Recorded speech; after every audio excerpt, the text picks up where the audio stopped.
ये जो सतह का तापमान होता है मित्रों, सतह का तापमान आपको पता होगा 15 डिग्री सेंटीग्रेड।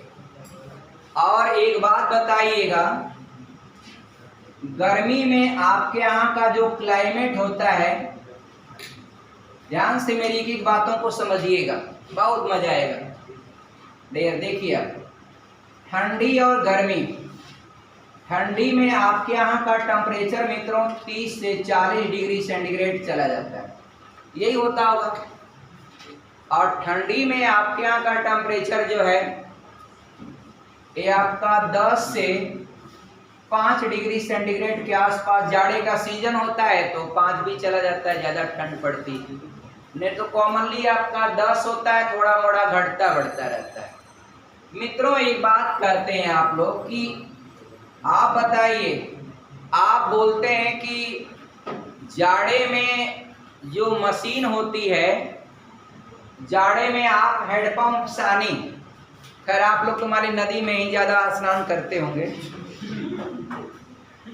डियर, लेकिन आपका लोग कहते हैं कि जाड़े में क्या होता है, मशीनियाँ गर्म पानी दे रहे, नहीं कहते हैं चले ताज़ा चला के नहाएंगे एकदम गर्म पानी देती। आज जबकि गर्मी में क्या कहते हैं, चले चला के नहाएंगे, टंकी के पानी से नहीं नहाएंगे क्योंकि मशीनियाँ ठंडा पानी देती। मित्रों एक बात मैं आपसे बताऊं, कोई भी मशीन आपका न गर्मी में ठंडा पानी देती न ठंडी में गर्म पानी देती। मशीन अपने पानी को एक टेम्परेचर पर ही प्रोवाइड करती, लेकिन रीज़न क्या होता है, आपकी शरीर आपका गर्मी के सीजन में आपका ज़्यादा हीट होती सराउंडिंग टेम्परेचर से, तो आपको वही पानी क्या लगता है, ठंडा। और ठंडी में उसका तो टेम्परेचर मेंटेन रहता है, पानी का टेम्परेचर मेंटेन रहता है। जाड़े में क्या होता है, सराउंडिंग का तापमान 10 से 5 हो जाता है, उसके कंपेयर में ये आपका टेम्परेचर क्या होता है, गर्म लगता है। इसके कंपेयर में ये टेम्परेचर क्या लगता है, लो, और इसके टेम्परेचर में ये टेम्परेचर क्या लगता है, हाई। तो मित्रों मैं बताना चाहूँगा आपको, चाहे ठंडी और हो या गर्मी, जो मशीनें होती हैं, हैंडपंप जो होता है ज़मीन से पानी, वो नॉर्मल एक जैसा देती। ऐसा नहीं होता है कि गर्मी में ठंडा पानी और ठंडी में गर्म पानी। दूसरी बात मित्र मैं ये बताना चाहता हूँ, ध्यान से सुनिएगा मेरी बात को, बहुत गौर से सुनिएगा। पृथ्वी आपकी कैसी है, आकार कैसा है, जियोट के आकार का है। अब जियोट के आकार का है तो हम लोग जो फिगर बनाते हैं, आप देखे होंगे आपके सभी किताबों में बना होगा फिगर, बहुत सारी किताबें छप के आती हैं आपके मार्केट में, फिगर बना होता है कुछ ऐसा, जो दिखाता है मित्र फिगर वो ऐसा दिखाता है, ऐसा दिखाता है। तो पृथ्वी का आकार ऐसा नहीं होता है, वह क्या करता है, चिप्पी आपका इसमें से काट करके इधर ला करके दिखा देता है। वह तरबूज से वो चिप्पी काटता है ऐसे, और चिप्पिया काट के ऐसे निकाल के दिखा देता है। तो वही चिप्पी है, यहाँ पर एक काटा हुआ भाग है, निकाला हुआ। और डियर यहाँ पर जो पहली परत है मित्रों, एक वैज्ञानिक थे एडवर्ड स्वेस, सबसे पहली बार आपका एडवर्ड स्वेस ने बताया था पृथ्वी का घनत्व। और उन्होंने पृथ्वी का जो लेयर है सेंटर से जो पूरा है, इसको 3 भागों में बांटा था। जो सबसे ऊपरी परत है, इसमें सिलिकॉन और एल्यूमिनियम की मात्रा ज़्यादा होने के नाते एडवर्ड स्वेस ने इस परत का नाम दिया सियोल। क्या दिया, सियोल। अब एडवर्ड स्वेस ने क्या कर दिया डियर, इसका नमवा जो है इसके कंपाउंड के अनुसार लिख दिया, सिलिकॉन प्लस एल्यूमिनियम अपर क्रस्ट। अपर क्रस्ट कह रहे हैं आपका पृथ्वी का जो सबसे ऊपरी लेयर है, अपर क्रस्ट कह सकते हैं। उसमें उन्होंने बताया कि सिलिकॉन और एल्यूमिनियम की मात्रा सबसे ज्यादा होती। आप याद रखिएगा। और इसका जो डेंसिटी होता है, घनत्व, वह 2.5 ग्राम पर सेंटीमीटर का क्यूब। ये आपका इसकी डेंसिटी बताई थी किसने? एडवर्ड स्वेस ने। सियोल इसका नाम दिया था एडवर्ड स्वेस ने। और इसमें मात्रा किसकी बताया था ज्यादा? सिलिकॉन और एल्युमिनियम का। आपको पता है जितना भी सोलर पैनल बनता है, सोलर का जो प्लेटें बनती हैं वो किसका बनती हैं डियर? उसमें सिलिकॉन बहुत ज़्यादा मात्रा में यूज होता है। और सिलिकॉन है क्या? रेत बालू, रेत आपका सिलिका SiO2, O2 निकाल दीजिए आपका वह सिलिकॉन बचता है। और आपको पता होगा मित्रों, आप सभी लोग जानते हैं कि पृथ्वी का जो भूपर्वटी है उसमें सर्वाधिक मात्रा में ऑक्सीजन के बाद अगर कोई तत्व मूल रूप से पाया जाता है तो वह सिलिकॉन पाया जाता है। ये बात मैंने कल बताई थी।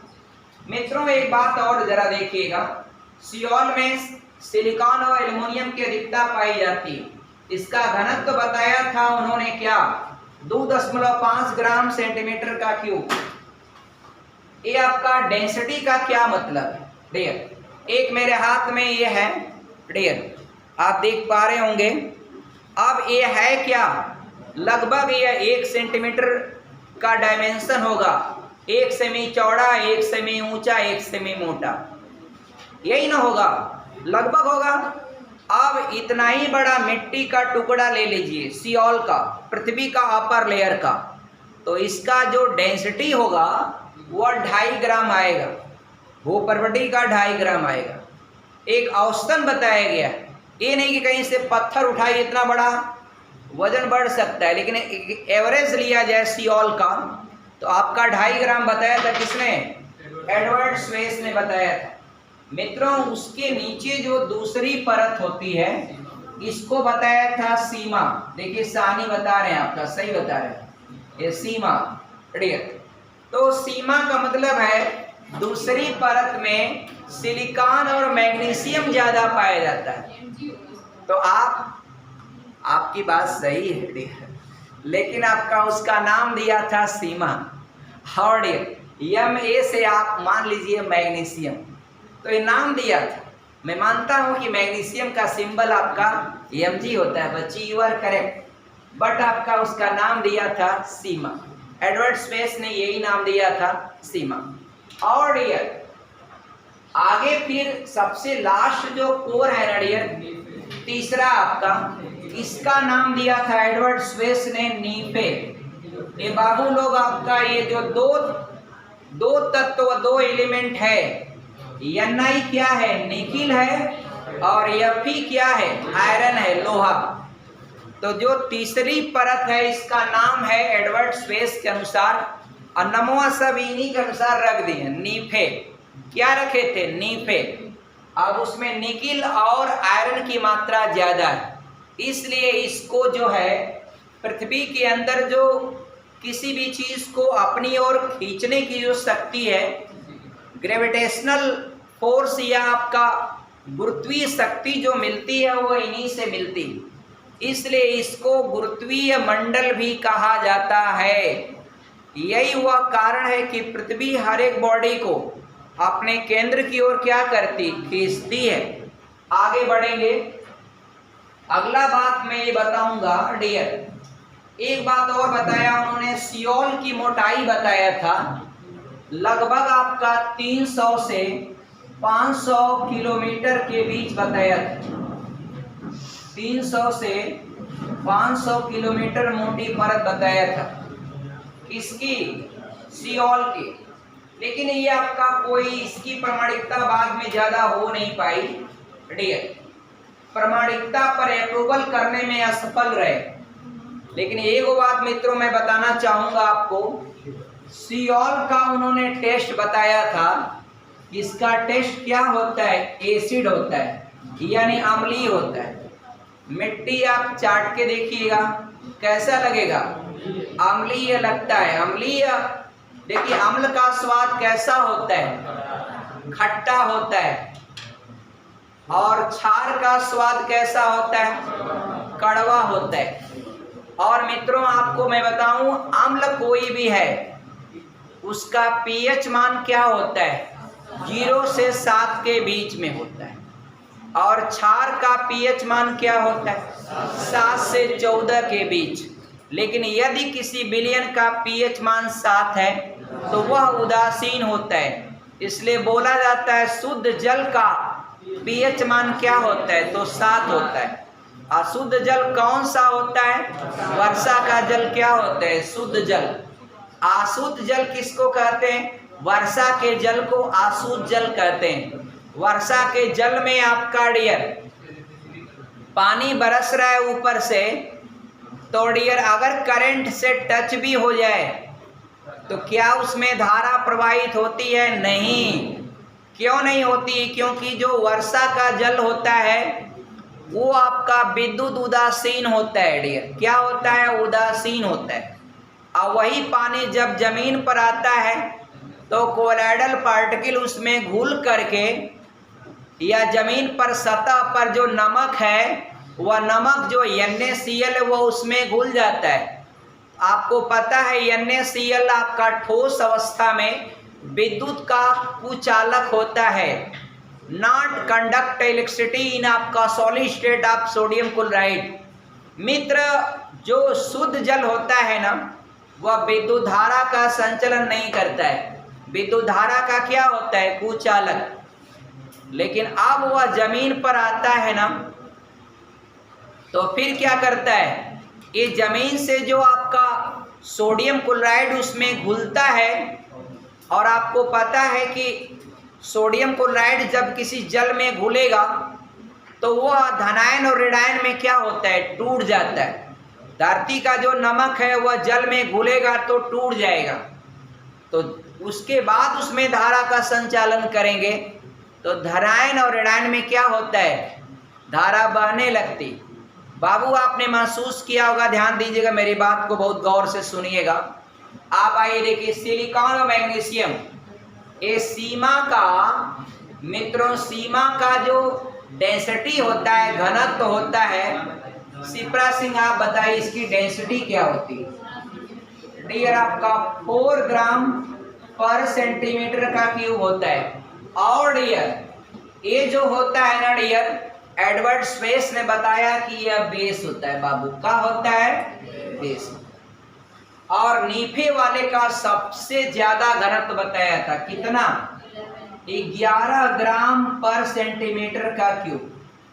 अब बाबू पूरे पृथ्वी का घनत्व आप लोगों को पता होगा 5 दशमलव कुछ होता है, 5.43, यानी उसको 5 भी कर लेते हैं, 4 जो भी है। लेकिन मित्रों अगर पूरे पृथ्वी का घनत्व अगर देखेंगे तो तीनों का जोड़ करके 3 से भाग देंगे तो पूरे पृथ्वी का जो घनत्व होगा वो आप जोड़ेंगे 2.5 प्लस 4 प्लस आपका 11 बटे आपका 3, पाएंगे 5.5 ग्राम पर सेंटीमीटर का क्यूब। आपने देखा डियर आपका। और क्या आप हमें बताएंगे मैक्सिमम डेंसिटी आपका आउटर प्लैनेट की होती है या इनर प्लैनेट की? आउटर की होती है या इनर की? इनर की। और इनर की होती है तो उसमें मैक्सिमम डेंसिटी किस प्लैनेट का होता है? सही जवाब दिया आपने, पृथ्वी का होता है। किसका होता है? पृथ्वी का। आप हमेशा याद रखिएगा, पृथ्वी का जो घनत्व होता है, ये पूछा हुआ सवाल है, 5.5 ग्राम पर सेंटीमीटर का क्यूब, यही सब पॉइंट होता है।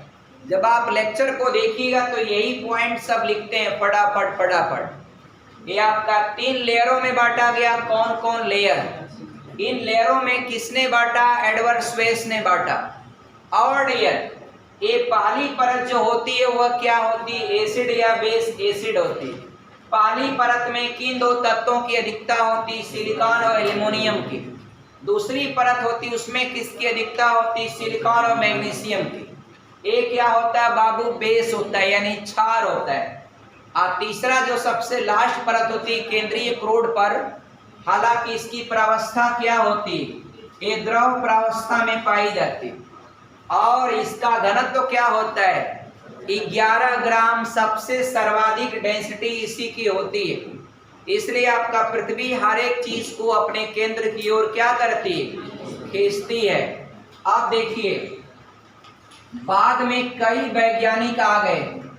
अब कई लोग जब आ गए तो उसको क्या किया, एडवर्ड स्वेस की जो विचारधारा है उसको थोड़ा सा परिवर्तित किया मित्रों। अब परिवर्तित क्या किया जरा सुनिएगा ध्यान से। ये आपका 3 परत है डियर। आप जानते हैं 3 परत है तो इसको नाम दिया क्रस्ट। ये क्या नाम दिया, क्रस्ट। इसको क्या नाम दिया, मेंटल। और ये तीसरा क्या नाम दिया, कोर। क्या नाम दिया, कोर, एक कोर। तो इन तीनों का उन लोगों ने नाम क्रस्ट और मेंटल को कौन अलग करता है, मोहो डिसकंटिन्यूटी लाइन। आरडीआर निचवा आप पूछ देगा मेंटल और कोर को कौन अलग करता है, गुटेनबर्ग। कौन अलग करता है, गुटेनबर्ग। आपका कौन सा लाइन, गुटेनबर्ग डिसकंटिन्यूटी लाइन। क्या बोलेंगे आप, गुटेनबर्ग डिसकंटिन्यूटी लाइन। इसका एगो ट्रिक है। कौन सा ट्रिक डियर, मग देखा है आप लोगों ने, देखिए ऐसे होता है मग, ऐसे होता है, यहां से वो आपका डंडी लगी, इसको मग। अगर आपका ऐसे है, ऐसे है, इसको डंडिया मिला देंगे तो ये क्या हो जाएगा, जग। मग जग डियर, मग जग, मग जग, मग डियर। याद रखिएगा आप लोग, आपका डियर मग, इससे आपका याद रखिएगा। देखिए क्रस्ट और मेंटल को अलग करने वाली जो लाइन होती है उसको मोहो डिसकंटिन्यूटी लाइन कहते हैं। इसको क्या कहते हैं, मेंटल और कोर को अलग करने वाली जो लाइन होती है वह गुटेनबर्ग डिसकंटिन्यूटी लाइन होती। क्या होती है, अब डियर एगो गड़बड़ी हो गया था एडवर्ड स्वेस से। देखिए ये क्या हुआ था, ये पूरा क्रस्ट जो उन्होंने एसिड बताया था पूरा था नहीं। ये क्या हुआ, इसमें भी आपका 2 भागों में बढ़ गया ऐसे। अब बाबू ये आपका ऊपर वाला एसिड है लेकिन नीचे वाला हिस्सा आपका क्या था, क्रस्ट का बेस। तो बाद में वैज्ञानिकों ने बताया कि क्रस्ट का भी 2 लेयर है, ऊपर वाला एसिड, नीचे वाला बेस। ये पूरा का पूरा एसिड नहीं होता है। पृथ्वी का जो क्रस्ट वाला हिस्सा है उसका अपर हिस्सा, ऊपर वाला जो है वह एसिड होता है, नीचे वाला बेस।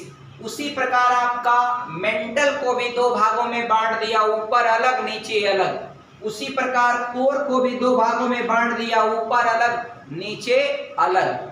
अब तीनों का अलग अलग 3 नाम दे दिया। 3 नामों को पारी पारा 3 वैज्ञानिक दिए। एक आपका कोनोराड, आपका पहला वैज्ञानिक था जिसने इस लाइन का नाम दिया कोनोराड। आपका कौन सा, कोनोराड डिसकंटिन्यूटी लाइन। क्या नाम देंगे आप, कोनोराड डिसकंटिन्यूटी लाइन। उसको दिया था कोनोराड ने। क्या दिया था, किसने दिया था, कोनोराड ने। और ये दूसरा है डियर, सेकंड वाला रेपेटी, इसको दिया था रेपेटी ने। किसने दिया था, रेपेटी डिसकंटिन्यूटी लाइन, रेपेटी डिसकंटिन्यूटी लाइन। और लास्ट वाला क्या है डियर, लेहमैन ने दिया था। किसने दिया था, लेहमैन। किसने दिया था, लेहमैन डिसकंटिन्यूटी लाइन। तो इनका भी ट्रिक है। क्या ट्रिक है डियर, कर ले। क्या कर ले, नहीं होता है गांव में, पढ़ ले, कर ले। तो इसका ट्रिक क्या है, कर ले। कौ से आपका कोनोराड डिसकंटिन्यूटी लाइन, ये आपका। और रेपेटी मेंटल को बांटती है और लेहमैन किसको बांटती है, कोर को। मित्रों मेंटल जो होता है ना वह किस प्रावस्था में होता है, तो ठोस होता है। अरे आपका क्रस्ट क्या होता है, ठोस होता है। मेंटल आपका प्लाज्मा की प्रावस्था में होता है। प्लाज्मा कैसा होता है डियर, प्लाज्मा डियर, प्लाज्मा जो होता है ना डियर, प्लाज्मा की प्रावस्था मैं बताऊं, दही देखा है आप लोगों ने, दही आपका प्लाज्मा की प्रावस्था में होता है।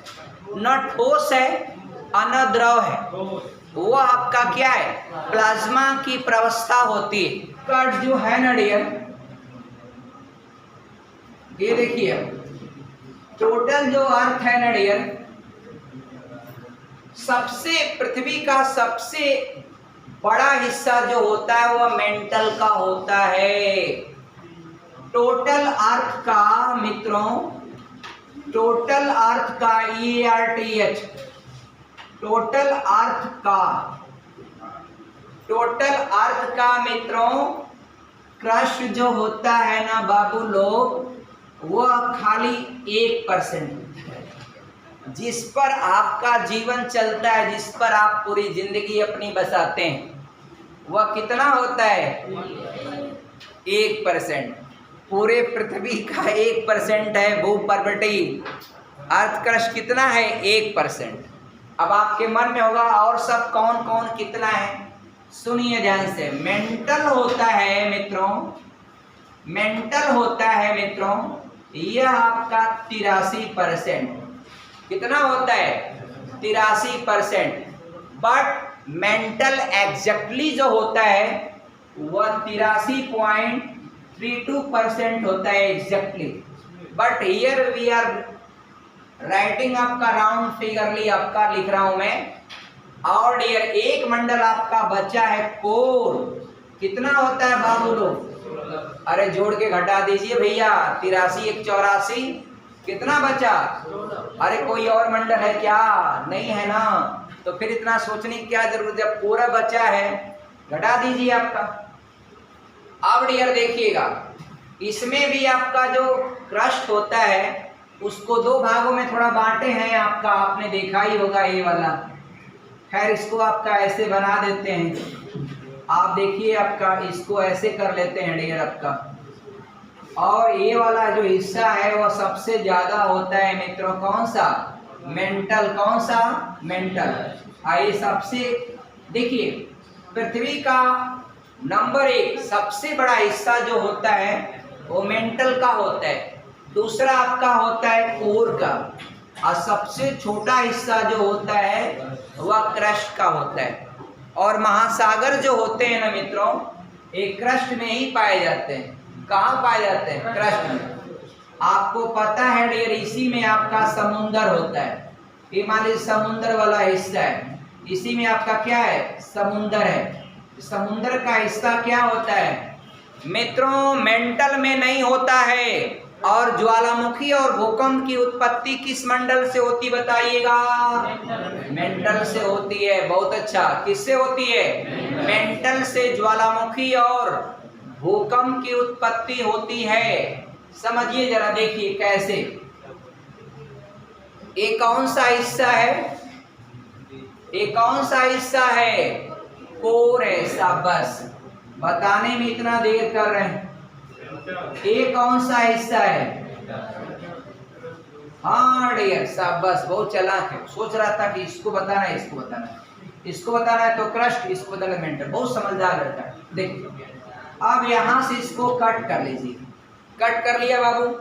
यही हिस्सा तो हम आपको दिखा रहे थे।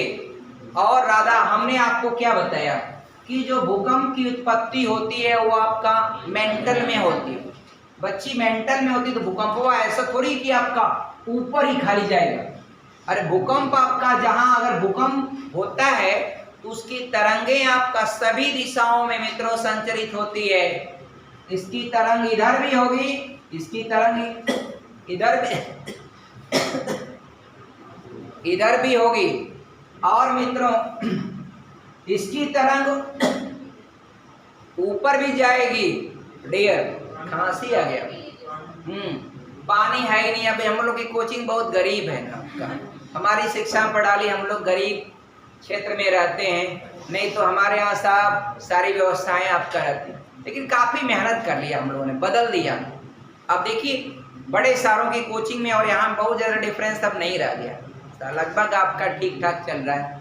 एसी उसी नहीं है, बस यही आपका दिक्कत है। आपको गर्मी का मुकाबला करना पड़ रहा है डियर। खैर विद्यार्थी संघर्ष का जीवन है, कोशिश हमारी रहेगी, आप लोग का प्यार चाहिए। देखिए ये आपका, अब मित्रों देखिए क्या होता है। एक जब कभी भी भूकंप आता है तो उसका एपी सेंटर पता किया जाता है। एपी सेंटर कहाँ है?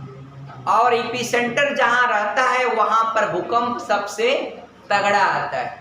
तो भूकंप जहाँ पहले मेंटल कोर में उत्पन्न होगा और जहाँ उत्पन्न होगा वहां से तरंगे सभी दिशा में चलेगी। इधरियाँ इतना दूरी पड़ जाएगा मेंटल वाला हिस्सा कि वो उसकी गति को पूरा मंद कर देता है। इधर भी आपका पूरा मंद कर देगा। इधर तो बाबू पूरा आपका कोर को पार करेगा, फिर मेंटल आएगा, फिर इधर आने में आपका खत्म हो ही नहीं सकता, उधर जा ही नहीं पाता। बस सबसे नजदीक पाता है यहीं और सीधे आपका धड़ाक दे मारता है कहाँ पर, क्रस्ट पर। और यही जो पॉइंट होता है that is epicentre of earthquake.